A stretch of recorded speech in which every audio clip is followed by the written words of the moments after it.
Excited to have everybody here today. We're talking about building an effective XR ecosystem and just again welcoming everybody to AltSpace, or for those of you that are joining on YouTube, welcome. This room is being replicated, as I said, to fit all of the attendees. There were 400 people that signed up to attend. So when we do the networking event afterwards, there'll be some ability to shift rooms. So hopefully there'll be a lot of connections in this virtual space at that time. Today's event is being presented, as I said, by the WXR Fund. So we invest in early stage companies that are using VR, AR, and AI to transform businesses and enable communication, and that have female in the leadership team. We've been partnering with events, both live and virtual, with Verizon 5G Labs for years now. And there's obviously a strong synergy between the expansion of 5G networks and immersive computing, particularly when we start talking about multiplayer experiences like this one. So usually we would have somebody from the Verizon team step up here, but since Chris is on the panel, she'll speak to 5G when she does her introduction. So let me go ahead and introduce the speakers today. First, we have the moderator, Arjita Sethi. She is the founder of Equally and the creator of the Da Vinci Club, which is an immersive education platform for children. She was part of the WXR Accelerator in 2018, and we're really, really glad to have her today. We also have Chris Sumas from Verizon, Miriam Sabor from Niantic, and Jen McGinnis from Snap. I'm really excited to hear how these companies are working with startups and helping to grow the ecosystem that we have with XR in this emerging technology space that we've got. So I'll turn it over to Arjita. We'll have a panel and a few questions at the end, and then we'll have some networking time. So looking forward to hearing from all of you. Thanks for joining us today. Thank you so much, Amy. I'm very, very excited about this conversation, especially because it is about startups and corporations collaborating together. And I am a startup, so this is a fun behind-the-scenes experience for me. So really excited to be here, and welcome Miriam, Chris, and Jen. So let's actually kick off with first things first. What are the initiatives that are currently happening at your company that help collaboration with startups, or what were the recent projects that happened that involved collaborations with startups, and what were the goals for that? Miriam, do you want to start? Yeah, absolutely. Well, hi everyone. Super excited to be here, and thanks again to the awesome WXR and Verizon teams for bringing us all together today. Just real quick in terms of my background, I'm a lawyer, I'm an entrepreneur, and I'm super passionate about XR. I've incubated dozens of startups as a venture capitalist, an XR consultant, and as a founder myself. So I've been at Niantic for the last 2 years. I lead our business development for our AR platform. So I've had the pleasure of working across our games, our platform, our strategic partnerships, which of course has meant a lot of partnerships with startups. Getting to your question, our largest public developer program actually has been our Beyond Reality initiative. We announced this last year, and it was essentially a call to developers to help us test our real-world platform.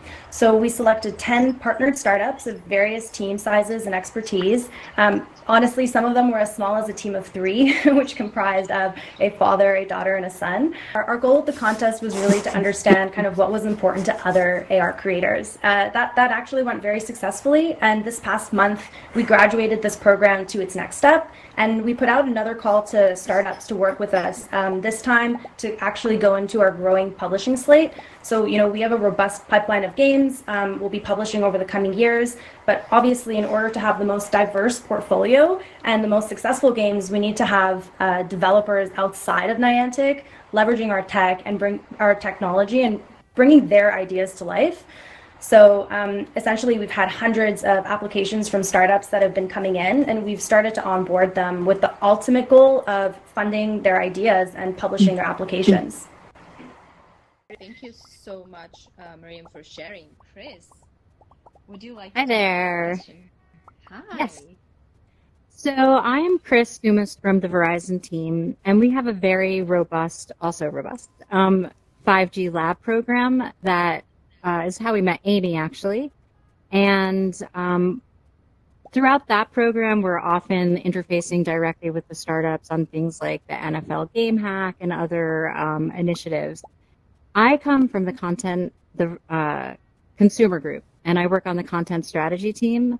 And so we work with startups in a different way. A lot of times, because we're Verizon, you'll see us working on the marketing side with the biggest brands.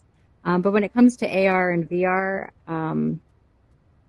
there's a lot of people within the community that are developers and content creators that we try to work with and team up with some of these big brands. So when we work with Niantic or Snapchat, these are some of the greatest platforms, but we're really looking for creators and innovative thinkers to work with us to develop content for these huge platforms.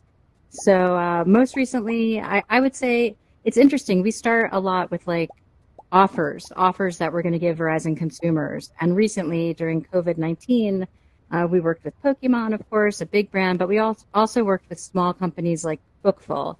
It's Inception VR, and they have a subscription AR book program. And so we did some offers for our consumers with them, but now we're building that program together to do more unique content aimed at Verizon consumers. So oftentimes we start on a small thing, and then it's like a baby step to grow a larger partnership together. So Jen, shall I pass it to you? Sure, yeah, hi. Jen McGinnis. I work on partnerships at Snapchat and work closely with Verizon on some of the innovation that we're working on, to sort of roll out 5G. Snapchat has, several different aspects of the company that interact with startups to try to facilitate and foster innovation at the nexus between creativity and technology. So we have the Yellow Accelerator program, which has a series of sort of educational events and investment and things like this, which has like a class going through every year. We also have our creator community where we have led studio workshops and things like this. I think I actually saw one that was hosted at AltSpace and maybe earlier this week, where we try to teach and coach creators on how to use Lens Studio or on how to use our AR tools to kind of develop their own brand around creativity with AR. So lots of different ways. That is awesome. I've been a big fan of Snapchat and their AR filters. They are phenomenal. I love them. Thank you. Yeah, no, they never cease to amaze me as well. I think we have some really, really talented people working on that aspect of the business. Yeah. So I am. This is incredible because again, as a startup, this opens up such a huge opportunity for collaboration. But diving more into that, it seems like a win-win situation. Corporations need startups to drive innovation, and in turn, corporations have important resources to offer. So how are you processing and implementing what you learn from startups you partner with, and how do you position your company as a good partner or as a great space for any startup to look up to? Miriam, do you want to take that question? Well, I think for us, XR, as we all know, is really evolving very rapidly, but it's still a very new area. It's new territory. And I think for us, the most important kind of lesson is that we fail forward and fast. So when we're thinking about kind of what we're gaining from startups that we partner with, it's really about that feedback and that iteration. And of course, right now, kind of we're looking to get that feedback for our product offering, because ultimately the startups we're working with are the users of our product. And we have a process in place to digest and implement that feedback into direct learnings that really help to refine the product. Often it could just be a lot of discussion and sharing, whether in writing, whether in person feedback sessions, of course, pending COVID, virtual sessions. But I think what's really important for us is that we're not just looking for what went well, but specifically what failed. So, okay, sorry, I think I got muted again. I think basically where I left off there is just talking about essentially a concrete example of what I mean there and why that's important. So, you can imagine we have tons of different startups that reach out. One example is a kind of a AR hardware startup, and let's say that they want to create kind of an AR controller and they want to partner with Niantic. In that case, we need to think about how to validate their technology and how that might benefit one of our games. So we need to actually demonstrate a few test applications. So I think a good example is like, can you throw a Pokeball with it? Ultimately, we want to understand what are the successful ways you can do that, right? If you wanted to throw a virtual Pokeball, what's the successful way of being able to do that? But ultimately, from a user experience standpoint, it's just as important for us to understand how couldn't you throw it. So, maybe overhand works better than underhand. Maybe the size of the Pokeball matters. Whatever those key learnings are, I think for us, it's really important that part of that process where we're working with startups is about actually understanding what failed and what didn't work. Because really just by understanding those failures are we then able to understand, what's a creative way that we could actually overcome that. And so I think that's a really big part of the iteration between how we work with startups. That is so interesting, and especially because need a lot of hand-holding as well as they're developing their technology and their products. Thank you so much, Miriam. And of course, I love that you gave the example of the Pokeball, because literally when we launched DaVinci Club AR, everybody could see DaVinci Club, all the kids were like, this is like Pokemon, this is like, and resonated to our childhood as well. So thank you for that example. It makes everything too real. Chris, would love to hear from you. Sure. So it's interesting, again, because we are like one of the leading direct-to-consumer brands in the U.S. So on one hand, we're really big, but again, I'll reiterate, when we're dealing with XR, in many ways, we're all startups. We're all kind of like at the beginning trying to figure out how to make this work. We, and my team in particular, are very much focused on the transformation of entertainment. And so we're just out there looking for creators to work with. And we have some programs and some developers that we work with. And again, we often start small to create content that we can then offer our consumers. But then how we measure is just, do our consumers like it? Is there a high take rate compared to other initiatives that we're offering? We might do a targeted email list or text message to try out some of the content. And then when we see that there's something that's resonating, we want to work together to build out something bigger together. So it's really, my team in particular comes from entertainment and gaming, but we really focus on things very much like entertainment people. We'll start with almost what would be like a pilot. And then if it takes off, we want to develop it into a bigger series or program. That's great. Thank you so much for sharing, Chris. Jen, what's your thought and take on this? How does Snapchat and Snap work with startups? Yeah, so I think we have, of course, a Yellow Accelerator program, which is a very sort of structured and program that's really making our space available for entrepreneurs to come in and work and test and have access to a lot of the resources that we have access to. And then on the creator side, it's kind of an amazing platform for testing and learning, because you can build a lens in Lens Studio and then, launch it that day, share it with some friends and see how it picks up. And actually, some of our top performing lenses have been lenses coming from our creator community. So I think that's kind of, in a way, like, if we're talking about learning from failures or, optimizing and refining, we have this platform that's sort of, there every day with this highly engaged base of users who's interacting with AR multiple times a day that serves as like a learning platform for any of the creators within our community. And then I think sort of structurally as an organization, we have, the Snapchat values are all about being kind, creative, and smart. And so we spend a lot of time kind of debating between ourselves and working collaboratively, cross-functionally on ways that we can push the envelope. And so I think, for us, this is a really exciting time to be working on some of the partnerships and the initiatives that we have going on internally, just because we see sort of this massive opportunity for just, forward progress in the XR space. There's so much amazing things that are happening, and so we're really excited about, kind of engaging in those opportunities and figuring out how to push the limits of our own existing tech today.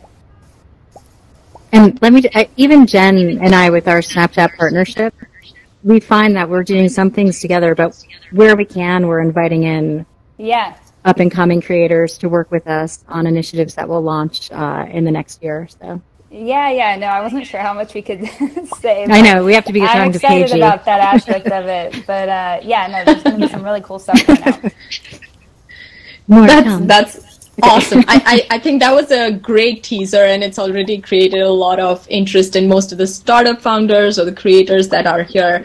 And since you're such an amazing panel of the diverse fields of entertainment and gaming and social network, I think the next question that would be on everyone's mind is, what are you looking for in your startup partners? Like, what are the gaps there or opportunities that you would like to see startups fill, build, or create?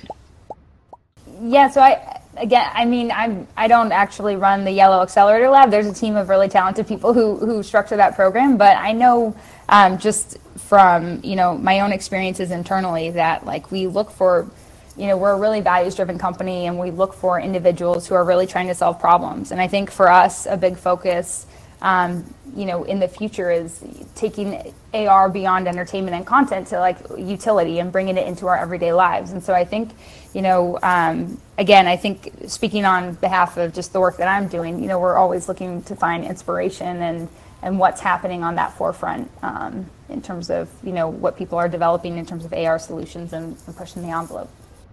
Amazing. Yeah. Thanks for sharing. I'm going to jump off a little bit what Jen was saying there about values. I think that is a really good point. At Verizon, we're also, we recognize that 5G in particular is bringing about this next, it's almost like digital take two, we're going to transform the experience. Yeah. It's going to be much more high bandwidth and bigger. And we just want to make sure that we are working with people and companies that are looking at products that can make everyone's life better, mm-hmm. and that can be through the entertainment experiences or the tools that we create.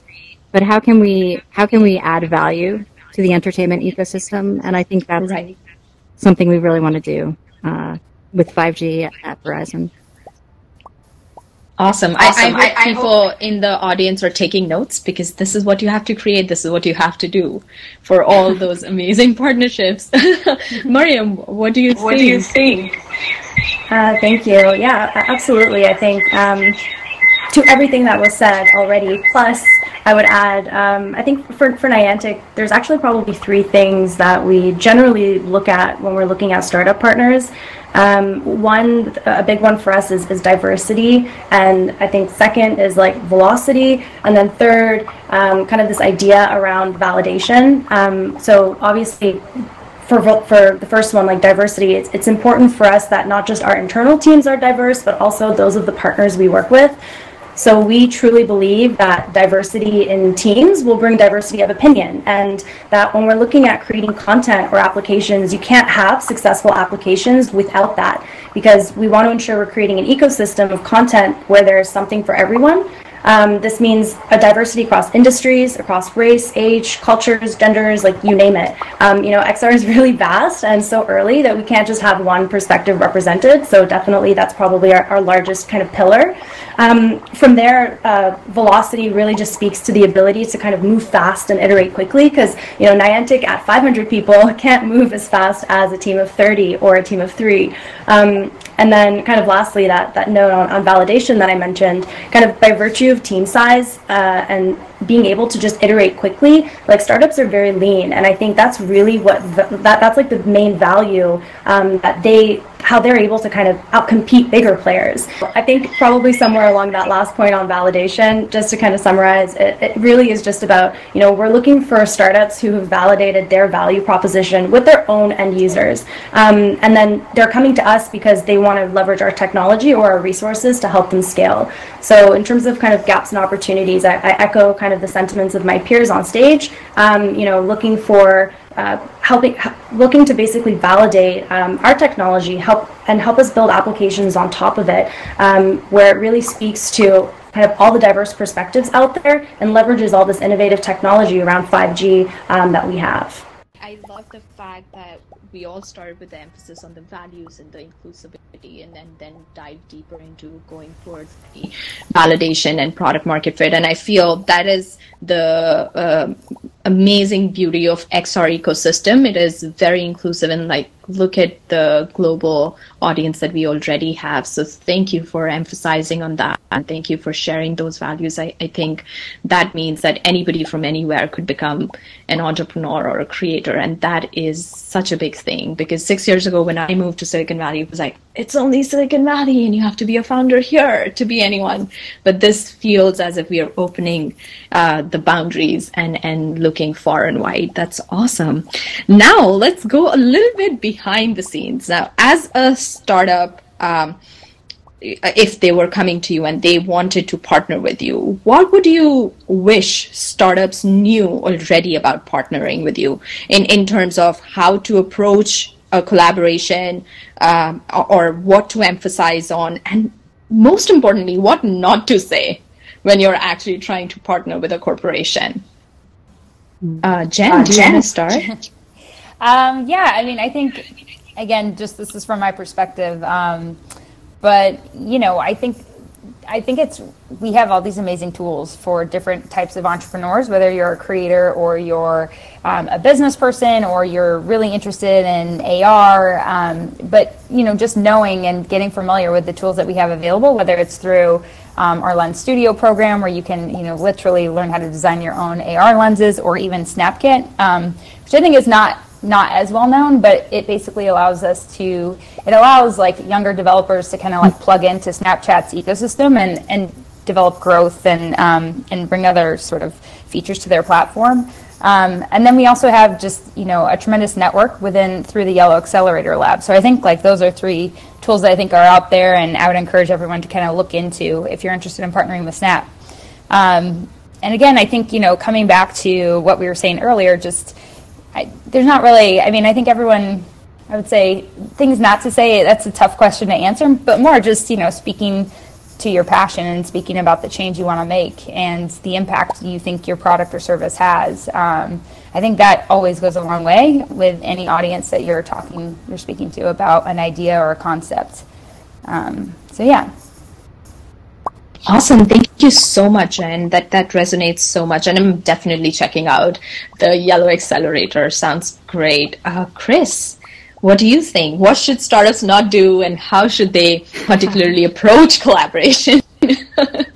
Well, for the consumer team, we really are looking for ideas that make use of the 5G currencies, as we call them. How does 5G really help bring your concept to life? And that's not always easy. I mean, Jen and I know, because when we started, and also Niantic has been such a great partner on some of our initiatives as well. It's not always just like, oh, we can make it higher bandwidth or something. We really need to think through some of these questions together, and then basically back to passion, because we're on the content team. We are really looking for ideas and people who have a vision for a new form of entertainment. It's important to us.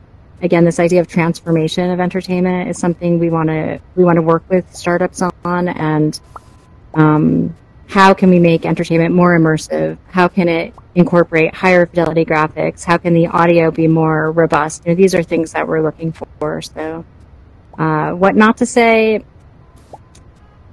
You know, I'm like with Jen. Like, I think if you're just coming in with an idea that's not thought out, and it seems like it's just like looking for a paycheck or something, that's not always the most compelling approach.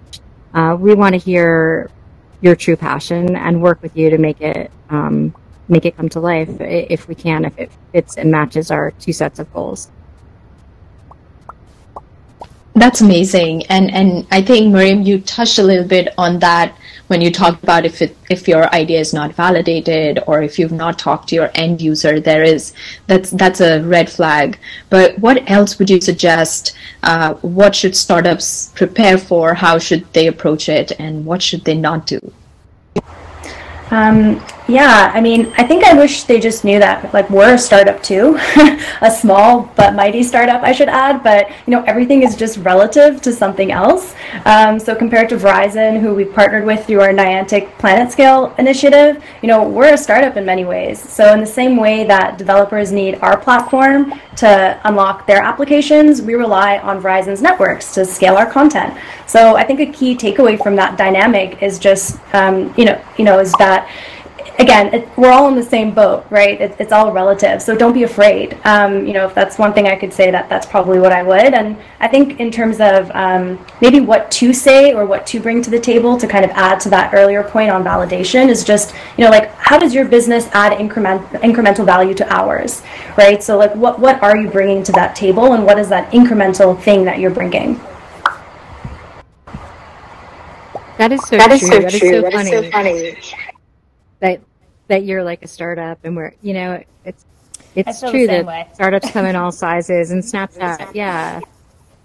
And as I said, even with us, like when we're doing these ideas together with Planet Scale AR and building new 5G demos together, it is new world, and even as big as we are, there's a part of us that feels like startup too in that pursuit. So yeah, I totally agree with that. Yeah, and I feel like, right, we're in a lot of ways we're startups, and I mean we all started as startups, right? So and today is Niantic's 5-year anniversary. So yay! Congratulations! Thank you. I've only been here for about half that time, but to that point, right, 5 years ago we were 30 people, and so I think that's kind of telling that again it's all relative. Yeah, absolutely. And sorry, go ahead, Jen. Oh no, I was just going to say, I think I don't know how strong a current 5G is with the startup community, but I do think what 5G is doing for AR creates a lot of opportunity for those of you in the space, because there's so much interest in where that frontier is going now that the benefits of 5G are becoming more and more available to us. So whether or not you're close to the tech itself, just having awareness that that's an opportunity for anyone out there who's working on anything in the XR space. Yeah, and that's a great point. And going on what Chris talked about, that since the space is relatively new and it's emerging at such a fast pace, everything feels like a startup as well. All the initiatives that are coming up, which is amazing, because I love that energy of freshness and trying to disrupt an industry and creating something totally radical and meaningful that impacts people's lives. That's amazing. So on that note, Amy, I would love to invite you back on the stage, and we can start with audience questions. Sounds good. So everyone, if you have a question, feel free to raise your hand, and I will allow you to speak. Yeah, can you hear me? We can. Okay. Can you give any specific examples of how 5G technology is enabling better uses of XR, AR? Well, obviously I think for Niantic, the obvious one for us is gaming. I think even if you just look at the evolution of like going from 1G, 2G, 3G, 4G, 5G, like you'll see that the level of gaming that has been enabled by that is really it's exponential. And I think what we're going to see with 5G is that we're going to be able to have this next evolution of gaming, and kind of where we're looking at that right now is obviously multiplayer, right? So being able to have these massive multiplayer gaming experiences, and that's kind of what we're starting to work towards, but there's definitely tons that 5G will enable on the gaming side. And I would add, there's just, it's gaming on the go. I think there's a lot of experiences that people, high bandwidth experiences or multiplayer experiences that we might have today with a console or something. But 5G, when we have it with our mobile phones and we're out there, and that's going to be such a attribute for Pokemon and games like that, we'll be able to access much higher bandwidth just out and about, not just within the home. So I think that'll be a big change. Yeah, and then I think at Snap, like a lot of our AR experiences, I mean, we're all about the democratization of AR and sort of making it available to everyone everywhere. And so I think 5G kind of allows us to explore what's beyond that threshold and kind of see, you know, the next frontier with our AR experiences, whether it's local AR, shared AR, you know, various other types of portals and experiences that, again, you know, we currently manage to certain capacity constraints and things like this, and 5G allows us to kind of add complexity to these lenses in a way that we've never been able to before. Absolutely. I mean, you think about the ability to have video and watch video on our mobile phones before 4G. It was impossible, right? Yeah. So just imagine what 5G will enable us to do in terms of, again, multiplayer and resolution and performance and battery life. It's definitely hand in hand with the growth of immersive content for sure. Yeah, I always think about that because I feel like I was on the video side before I was at Snap, and like, you know, 4G really opened up. It didn't really change video itself, but it changed how we viewed video, where we viewed video. And so so similarly, I think 5G kind of like unlocks, you know, allowing us to do more with AR. For sure. We have a question from Scott too. So Scott, if you can accept. Yep. Can you hear me? We can. Awesome. Thank you for taking my question. I work primarily in the facial and body aesthetic space, and was just curious about how you guys view outside of the entertainment realm. You know, what you're kind of looking for, and if that's something you're interested in pursuing for startups. I think from Snapchat, the Snapchat side, to be honest, I'm not close to that, but I think, you know, through our startup programs, you can reach out and find out sort of what's going on in that realm. Yeah, likewise for Verizon, focusing on the consumer content side. So I imagine throughout Verizon there's interest, but we can certainly follow up with you to see who in the company would be the right channel for that. Awesome. Thank you. Thank you. You're welcome. We also have a question from Engage VR, so you should be able to speak now if you want to test that. Hello, everyone. Can you hear me? We can.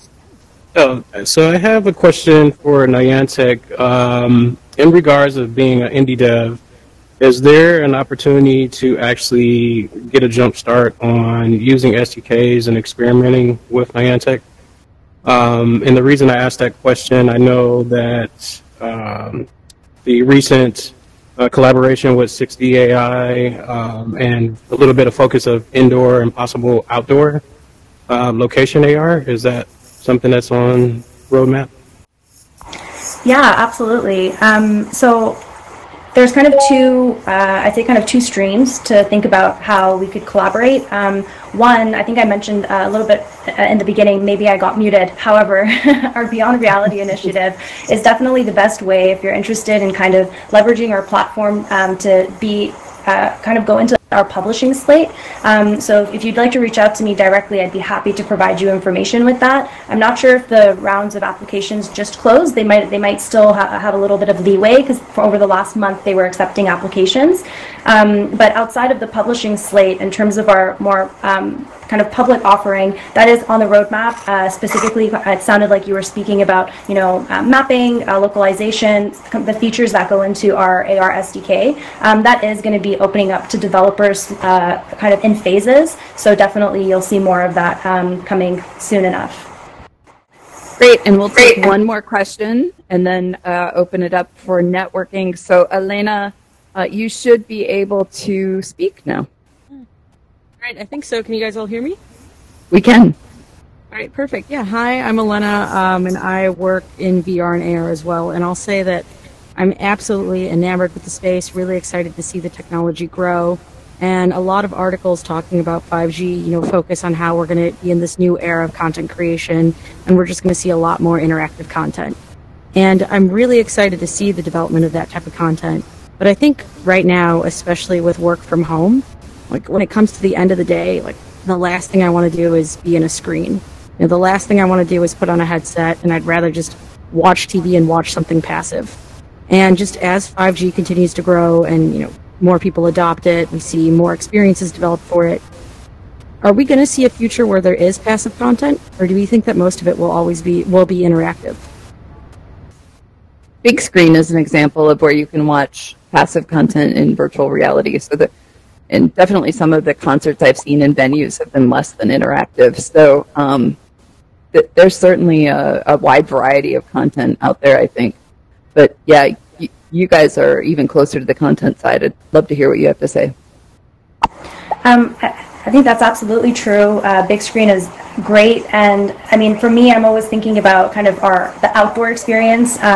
Chris, as you mentioned earlier, the on-the-go experience, and as we look to a future where AR headsets are actually becoming a reality, we're going to see smart glasses coming out.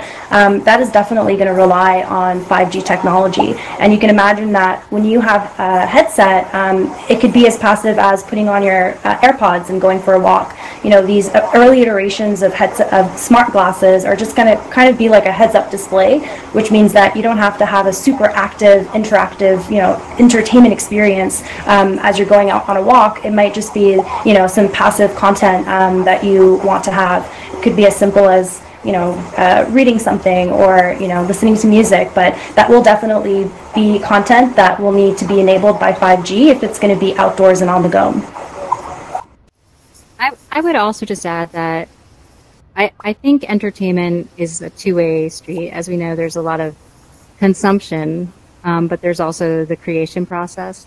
And 5G will also help on the creator side too. And sometimes that's not as maybe immersive. You're in that world, but you're in your house creating. So I think 5G opens up a lot for creators as well. It's a little bit of a different approach, but yeah, that makes a lot of sense. Jen and Chris and Miriam, thank you so much for everything that you do within your companies and to connect and build and grow this space, and for being here today. Really appreciate it. And Arjita, good luck with the startup, and thank you for just doing a great moderating today. Can I get a round of applause just for everybody that's participated today? Really, really appreciate. Thank you. As we jump into networking. Thank you. Thanks, everybody. Thanks, guys. thanks so much. Yeah, so now we'll just have some networking time, and people should be able to circulate within this space.